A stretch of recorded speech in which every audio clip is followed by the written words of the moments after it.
This is a cmat paper which I downloaded from the internet, so I don't think I will be violating any copyright issues. Let's start with the first question in verbal. An endangered language is one that is likely to become extinct in the near future. Many languages are falling out of use and being replaced by others that are more widely used in the region or nation, such as English in the US or Spanish in Mexico. Unless current trends are reversed, this endangered language will become extinct within the next century. So in this first three lines, the author introduces us to a topic about languages and the extinction, and the author also tells us the reason why he thinks this languages will get extinct. Many other languages are no longer being learned by new generations of children or by new adult speakers. These languages will become extinct when the last speaker dies. In fact, dozens of languages today have only one native speaker still living, and that person's death will mean the extinction of the language. It will no longer be spoken or known by anyone. So, in the next three lines, that is from here till here, the author tells us how a last person is the only resource for that language, and if the person passes away, then the language dies. The next para.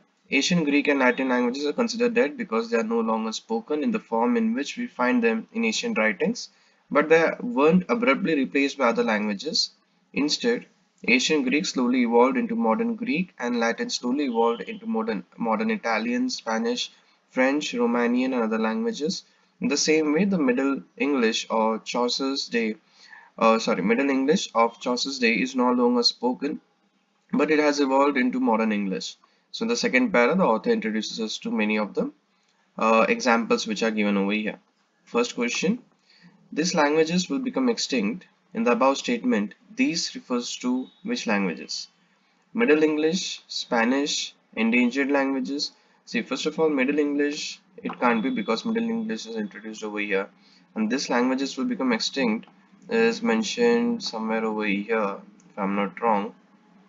Um, and widely used. These languages will become extinct within the next century. So unless current trends are reversed, these languages. So it can't be modern English as it is introduced over here. Spanish in Mexico are widely used, such as English. No, the author does not only relate to Spanish. Okay. And on the contrary, he's saying how Spanish is prevalent in Mexico or how English is prevalent in the US. So it can't be Spanish, it can't be Middle English. It's not other languages because there's nothing about other languages. So these can only refer to endangered languages, that is over here. And if you remember subject predicate rule, an endangered language is one. So an endangered language becomes a subject, and then when he says over here these endangered languages, so that's very clear that these is what they're talking about. So even if you look at the answer, it's 4 itself. Okay, then the next one, Spanish language evolved out of. Now over here, this is Spanish, French, Romania, all this. Latin slowly evolved into this.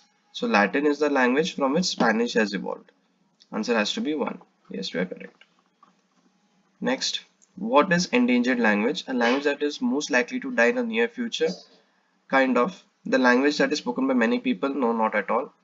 Now, another thing you have to remember is when there's any question pertaining to the passage, we have to talk or we have to think only in context with the passage. Okay, do not add your own knowledge or do not consider it as like not related with the contemporary world or anything.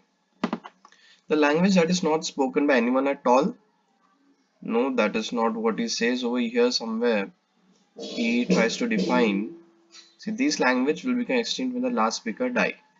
So, what are our endangered language is the one that's likely to become extinct in the near future. This is the most appropriate one till now. A language that is most likely to expand in the near future. No, so obviously first and from the first line itself, it's very clear. See, one to remember, we don't have to go again and again back to the question itself. Okay, that is something that we should avoid. Okay, so that was all 4 questions pertaining to the first passage. Thank you for watching.